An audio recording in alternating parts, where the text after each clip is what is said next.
Okay, well, hopefully you get a nice stretch in there. We're going to go ahead and get started on part 2 of chapter 6. Now we're going to look at actually story generation, and then we'll talk about story structure. So the 9 steps I include in tactical story generation are to define the model and target audience, create your theme and takeaway message, search for core metaphor and imagery, develop your tactical story characters, use details and create relevance and context, test the tactical story with a storyboard, adjust for whatever real-world constraints and feedback you get, and then talking about making it persuasive and sticky, and an actual presentation story structure. So define your target audience. So we've already had a whole chapter on audience analysis. So you want to make sure you understand your audience's preferences, consider their cultural background, identify the kinds of stories they know and connect with, gauge their level of expertise, and determine their expectations from the tactical story. So the only things different from the previous audience analysis we did is really trying to identify the kinds of stories they know and they would connect with, because the shared knowledge is an important part of what we're going to do, and that would include cultural background as part of that. But so if you're choosing a particular audience, this might be helpful. But once you know what it is, right, now we get to the more important part, the stuff we haven't talked about, which is creating your theme and your takeaway message. So we want to identify the core essence of the tactical story, and that's really our takeaway message. We want to ensure the message is clear and impactful. We want to make it memorable, sticky, and we'll talk about how to make it sticky later. But we want to align with the audience values. So we want to make sure that we understand how our takeaway message and the audience's values would align. And then we're going to want this idea of a theme. The theme is generally a reoccurring item that comes up over and over again in a longer tactical story. So by choosing a theme that's flexible enough and general enough that we can use it in multiple ways, then we can have a consistency that connects together what might otherwise seem like disparate parts. And we'll come back to that when we talk about some other elements. So in terms of the action items for generating the theme and the message, the first is my suggestion is to try and brainstorm 3 to 5 central themes.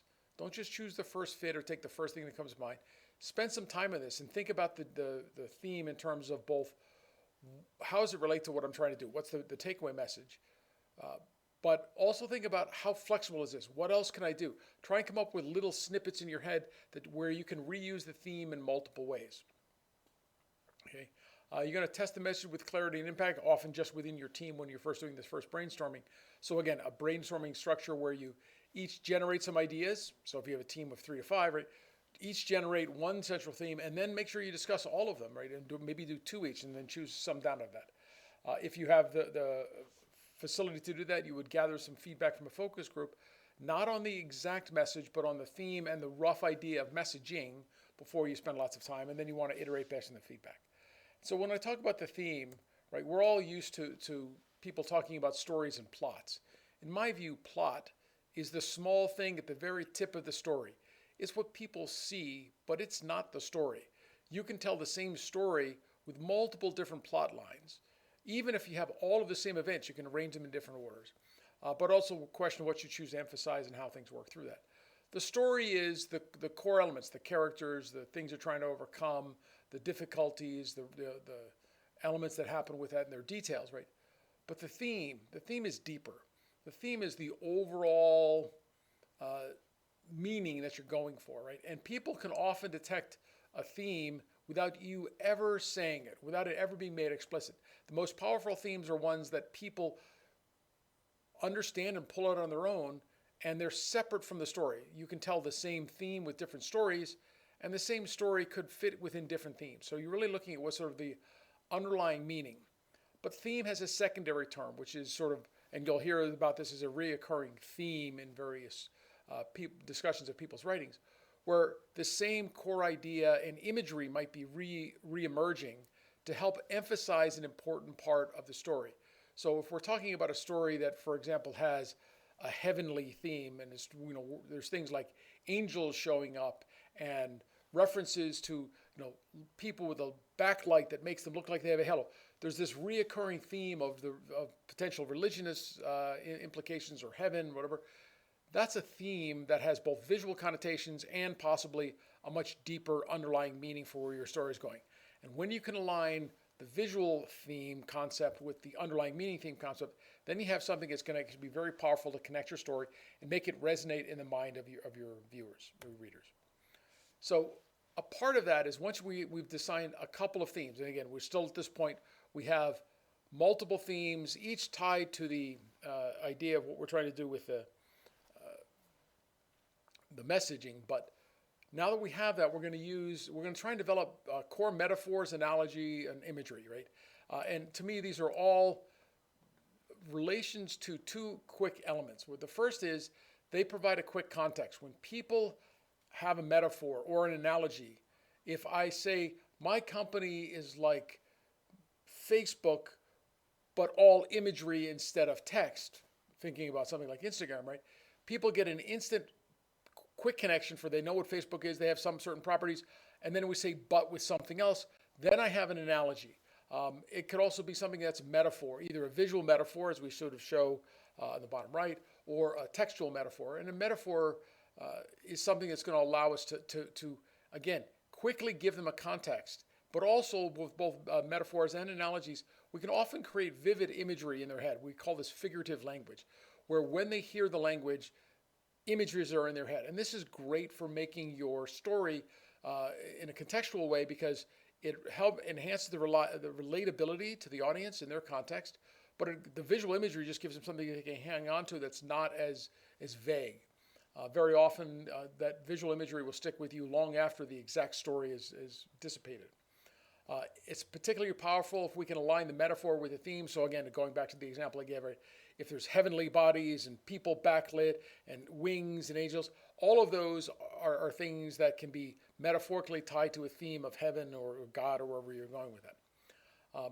We do want to ensure the images are culturally sensitive. Some people, depending on your audience, will have either no connection, right? So if we're talking about Santa Claus and our target audience is largely very religious Buddhist monks, it's just not going to connect. They're not going to understand everything, which makes it ineffective. And it could actually be culturally insensitive, insulting in a way, to do certain things. So you have to understand where your audience is coming from.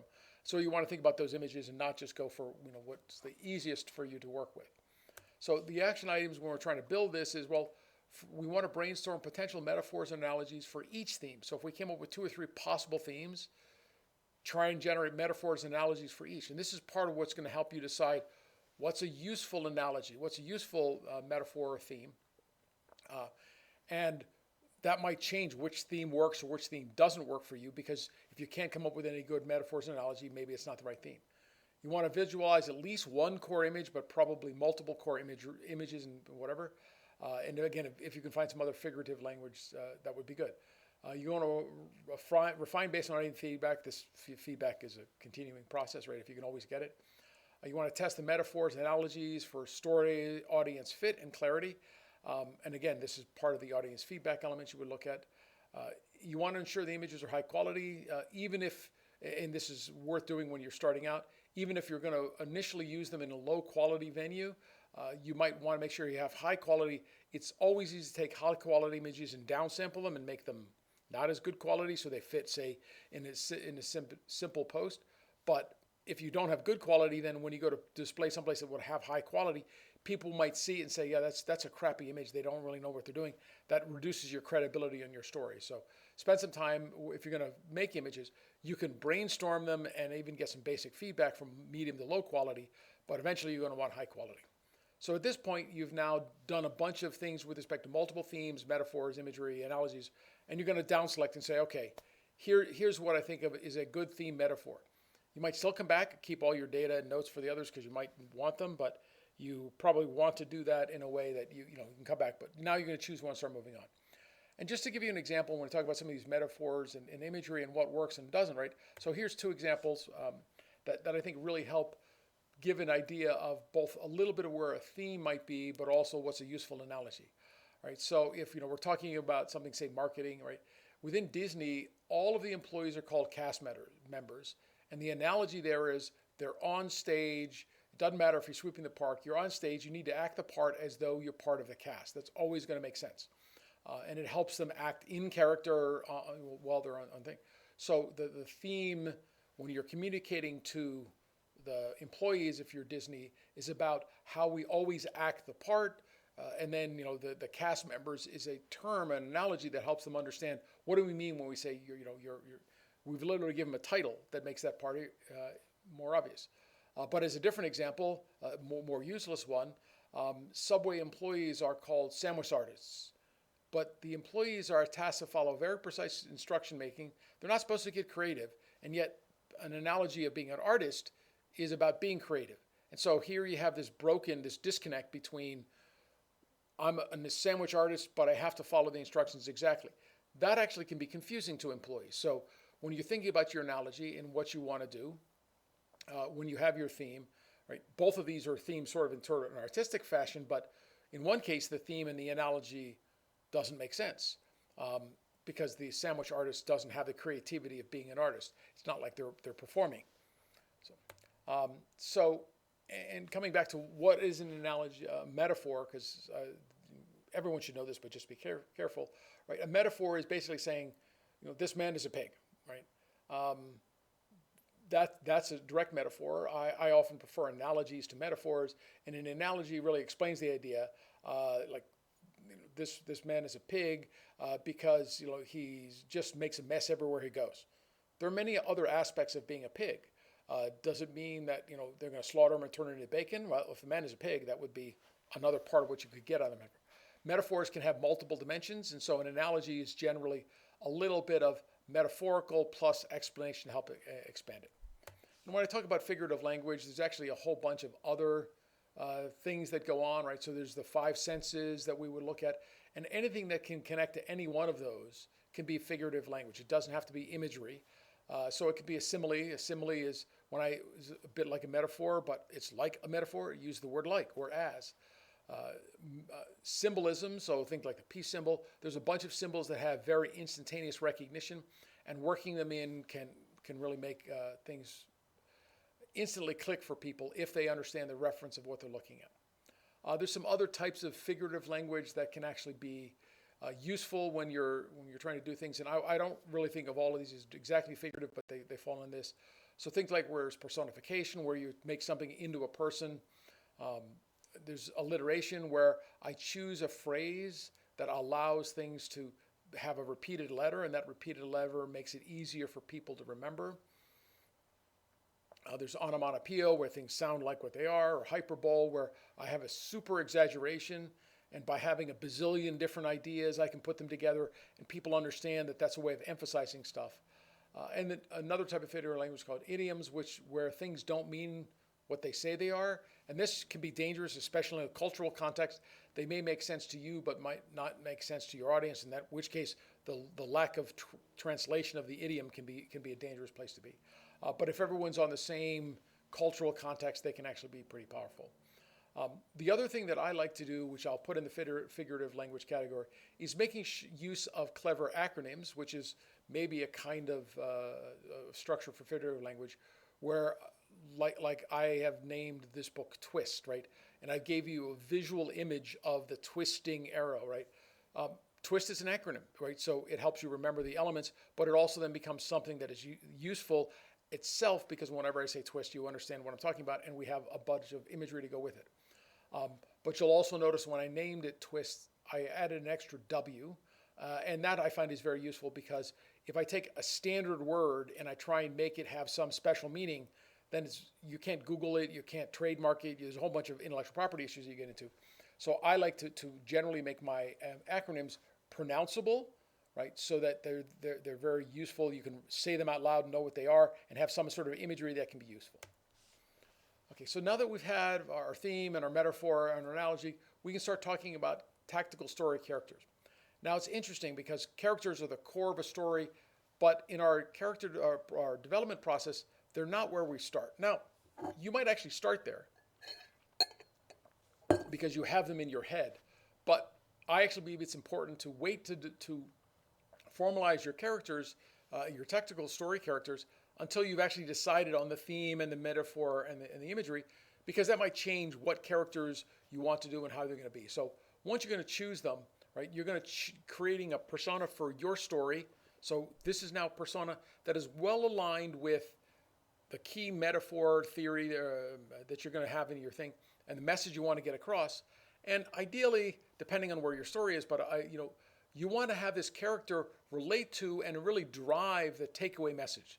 So they might want to have some changes in personal growth during the story that show the message the story is trying to get, to have as a takeaway. So going to a sustainability thing, having your character cleaning up the ocean and saving the lives of dolphins or whatever, that might be part of how you relate the character to the story and the takeaway message about the importance of cleaning up the oceans. You can have lots of different ways you can do this, and this is why I like to wait, because once you've set the theme and the metaphor, you might actually change how you want to think about fleshing out your characters. You're giving them depth and goals and whatever. You might actually still keep the same name, or you might even change the name to make it alliterative and relate back to other things. But we want to make sure that they're relatable to the audience, so you're always keeping that audience part in mind. And at this point, you want to make sure you understand their role in the tactical story. And again, there's not a character. There's a primary character. There's your protagonist. But you might want to have antagonists that cause problems, or you might just have characters that are there to add color and talk about that. So you're going to create those characters. And just like you're doing in the audience, the audience level, I actually think there's a lot of things you can do to help create a character profile, a persona model, just like you did for the audience. In fact, if you use the same structure and template you did for the audience, then you can actually take the two persona profiles and sort of line them up to each other and say, okay, is this character going to relate to the audience going to relate to this character and understand where they're going to go? You want to develop their backstories, and this is the list on the right from a website on developing characters for writing. Gives you some idea of lots of lists where you generate a bunch of hobbies, goals, dreams, fears, foods, weakness, a bunch of things that you would use to describe this character. And again, this can be very useful to write a bunch of these down, and then when you're writing, consider that all their backstory. And then when you're writing, you're going to work in parts of it subtly here and there. So your character continues to have depth, right? And you're not struggling for describing it exactly the same way, right? So you find some way to work in what is their fear, what is their most prized possession, who are their friends. You can find ways to work that into the story, but it's much easier if it's like you're writing something, it's like, oh, I need to make my character have more depth, or I need to relate it to this aspect of the story that I'm telling. Go to your list and just look through it. It's like, oh, there it is, right? Thinking of it while you're in the middle of thinking about how to work it into the story is often much harder and disrupts your flow. So you want to have a bunch of this stuff predefined, and then you can do it. The other thing is I find it easier when you're in the mode of generating these descriptions with lots of characters, lists of the characters' properties, to just start tossing a bunch of them out. If you have multiple characters, it's easy to do them. And oddly enough, don't worry that they all have to be consistent. If I, for example, had 3 words to describe their appearance, I might actually have 2 very different people. One who's thin and scrawny and weak, who may, for example, develop strength, but another who is, chunky and often picked on because they're being overweight, who might discover the internal strength to lose weight and become fit. Both of those are going through a journey of strengthening, but in 2 different ways. One is physical, one is mental. Depending on what your storyline is, you can work those into lots of different ways. You want to test your characters for credibility, assuming you need them to be credible. Every now and then you want characters that are almost straw men and easy to beat up, and they seem incredulous because that's the point of that character. They're not real. But most characters, you want to have some level of credibility, and so you want to go through and figure out what that's going to be. Again, it's tricky in the beginning when you have a long list of things. As you choose items, it may affect credibility. I can't choose 2 inconsistent things, so I have to be a little careful as I draw from this list later on. And then again, if I have an audience, I would refine based on the feedback. If nothing else, I'm going to refine based on the feedback within the team. Okay, so the next step is to create relevance and context. And this is really setting some of the stage for the tactical story, right? So we have some background information. Literally, we have to choose the setting. Where is it? When is it? What are the conditions in which it's taking place? We can use these to establish a connection with the audience or to establish a kind of rapport. I could be going back in history where it's not the audience themselves, it's their grandparents. You got to figure out what that connection is, right? It's not that they have to be the audience; it has to connect with the audience. And it's really hard to highlight, to overemphasize the importance of this in a tactical story. You're setting the tone and the mood. And in a couple of sentences, tone and mood set the stage for a lot of other things that are going to go happening. When an audience reads the first couple of lines of your tactical story, you've put them someplace in their mind. And that context can either be positive or negative. The tone you set can be uplifting or depressing or objective. You've got to figure out where you want it to be. So take some time and then actually review it and come back and say, okay, I'm going to do this. So you're going to want to gather relevant background details and quick contextual clues. Again, using our metaphors is one way of getting that, but there might be other things, other word choices, which will help us set the stage for what that's going to be. If I'm doing a proposal, I have to set the part of the relevance and context is making them understand that there really is a problem that we're trying to solve.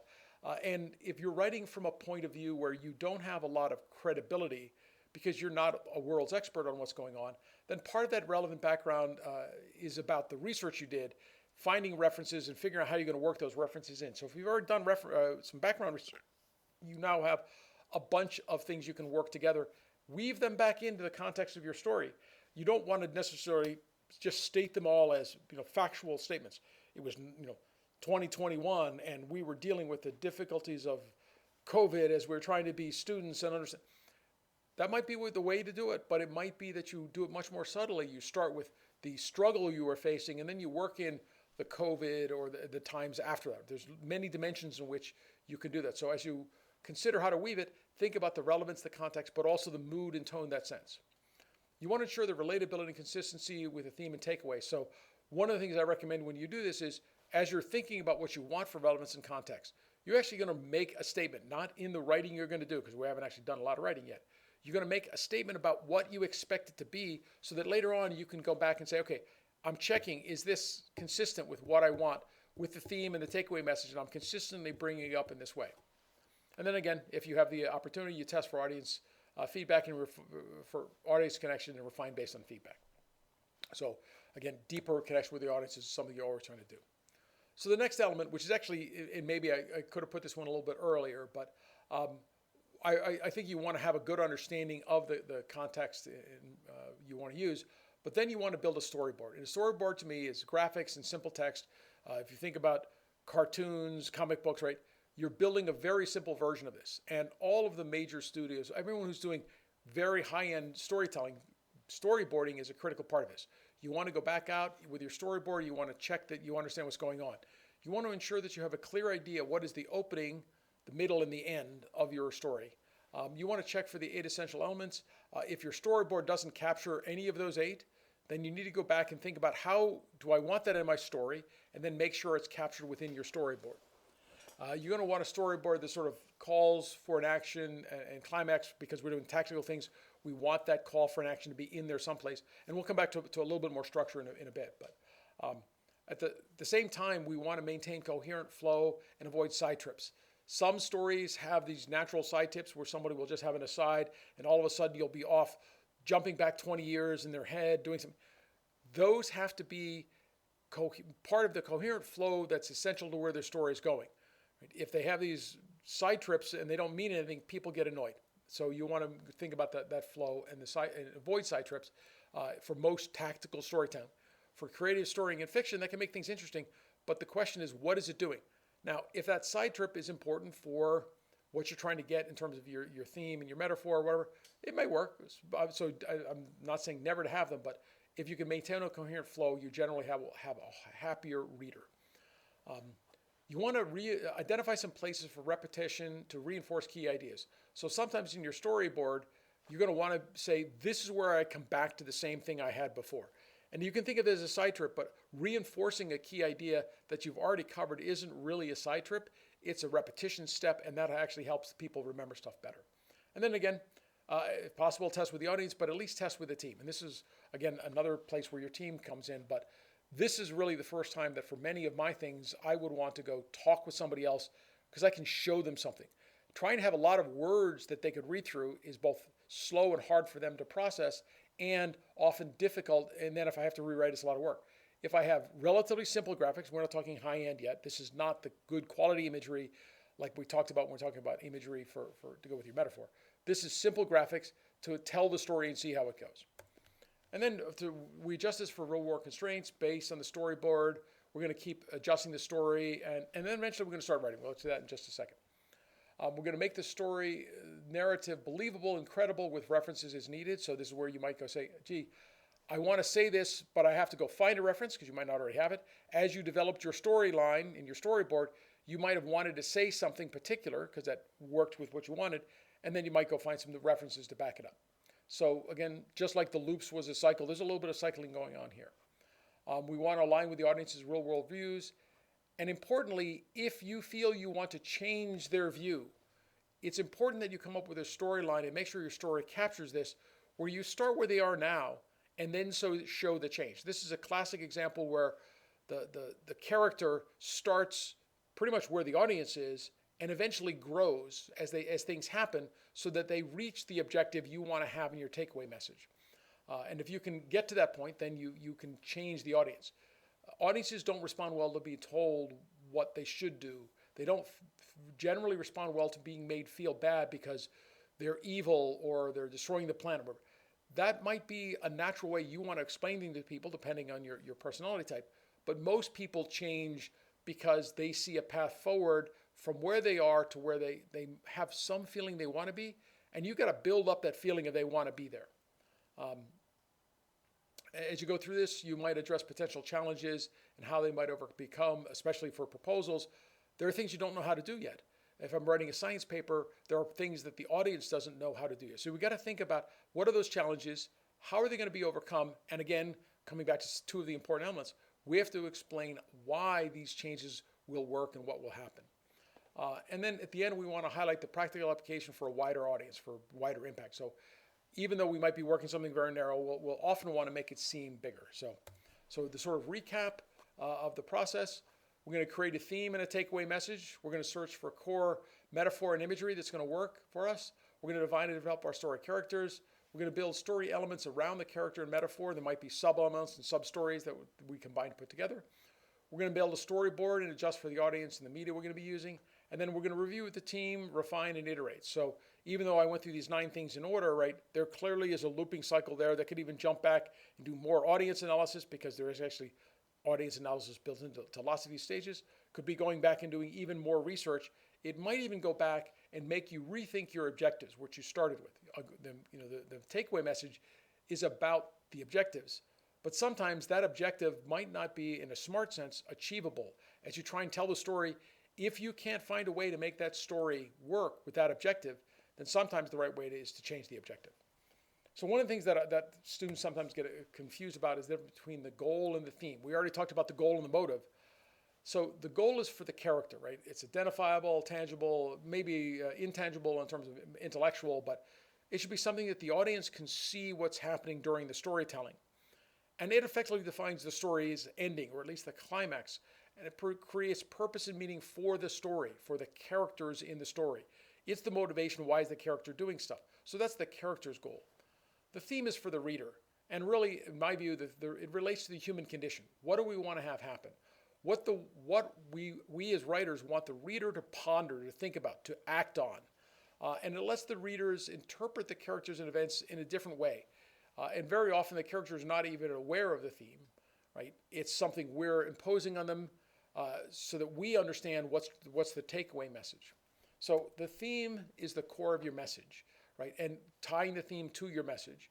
The story is the vehicle that effectively communicates your message. So there's 8 essential elements drawing on the Magnificent 7 ideas, right? That's the story vehicle that you're going to go with. And if we do that right, it can help our message stick.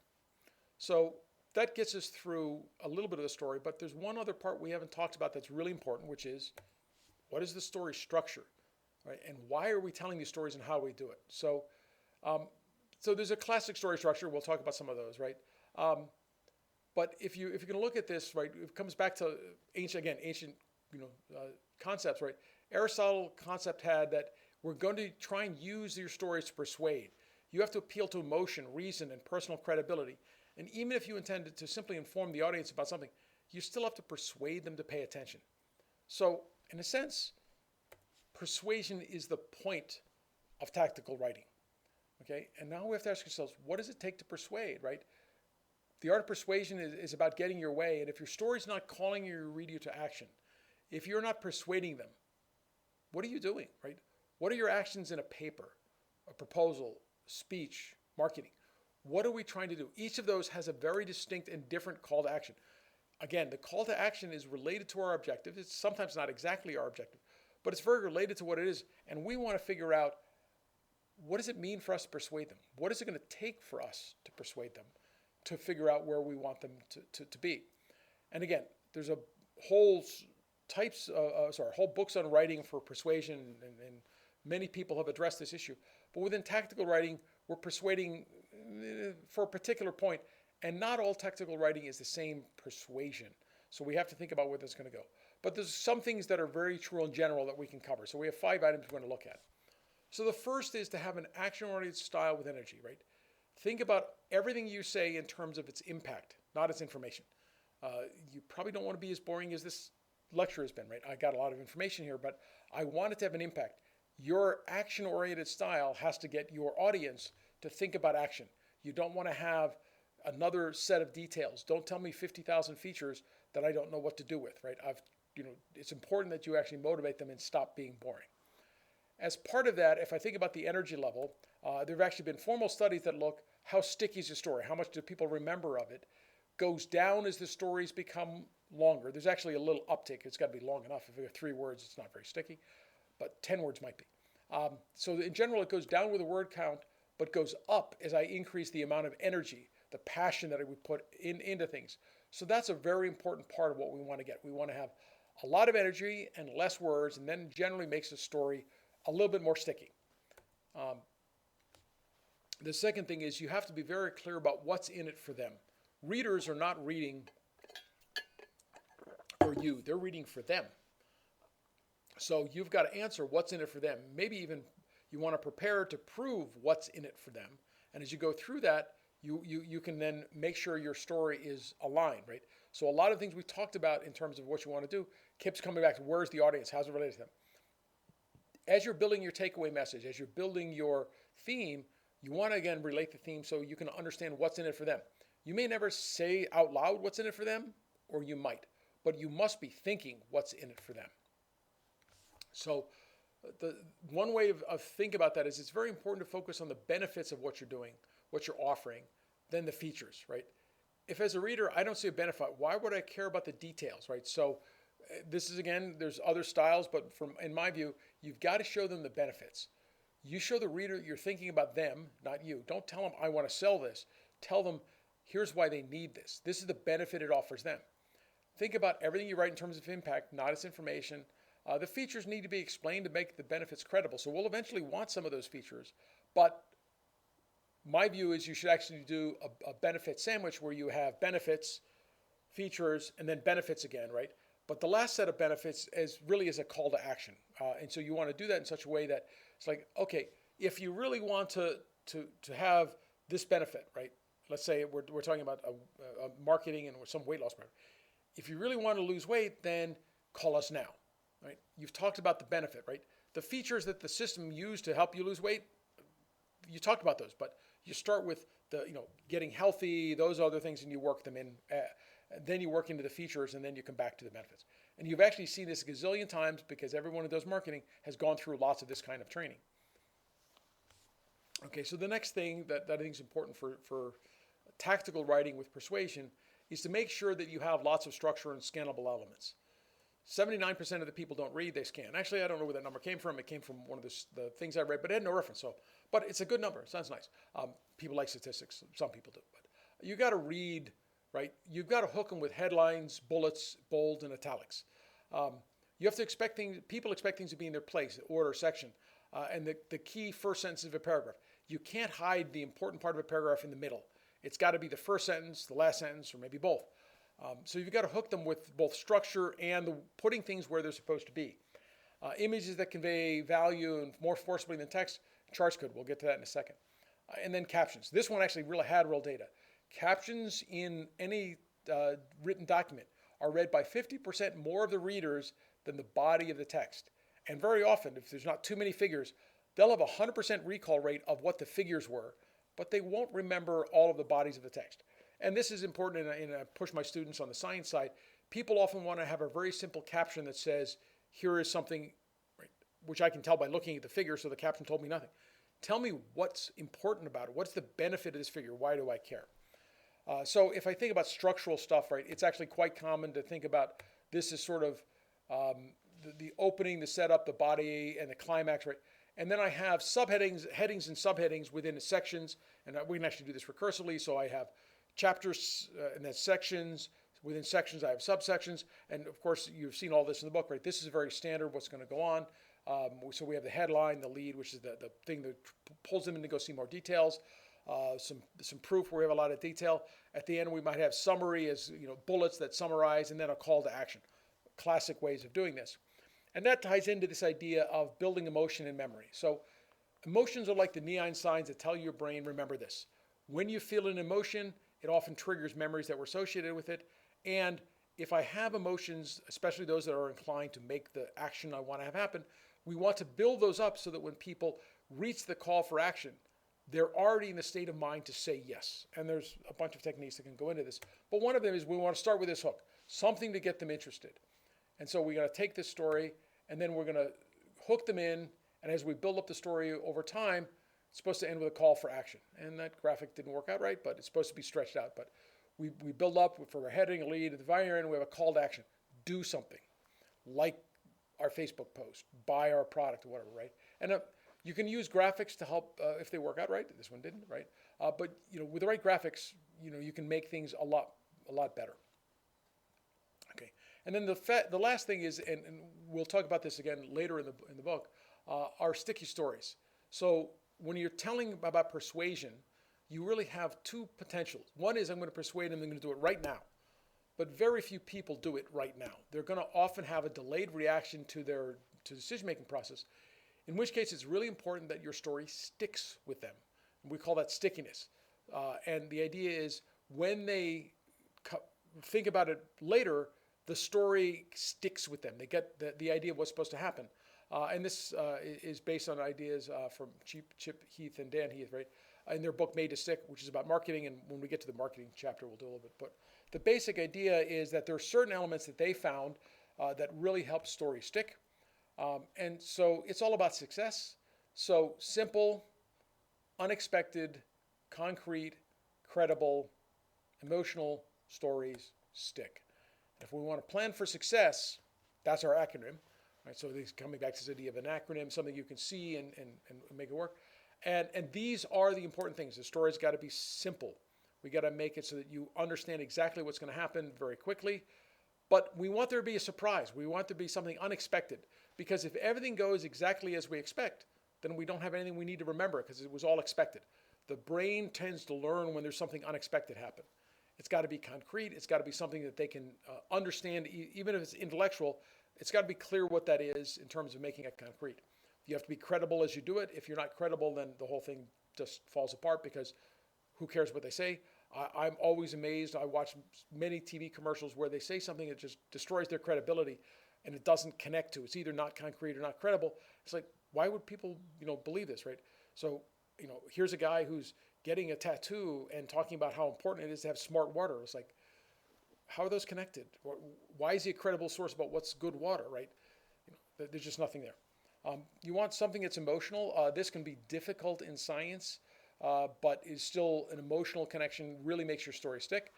And you have to remember this is an emotion from the point of view of the reader. So if you're in a science context and you can get them excited about the research topic, that's an emotion, and that might actually make the story stick for them. So that's how we want to put it together. So those 5 things can be very influential in making sure you're persuasive when you're doing your writing. When we talk about marketing, we'll come back to a few more of these, including more from the book Made to Stick. So we're going to go ahead and call this pretty much the end of part 2. This is about the actual the next section we're going to look at is actual presentation and story structure. And so when we go look at it, right, there's story and telling, and now so I have to tell the story, I have to put it in order. So we'll take a break, again, go do some stretches, come back in 5 minutes, and we'll have the next video.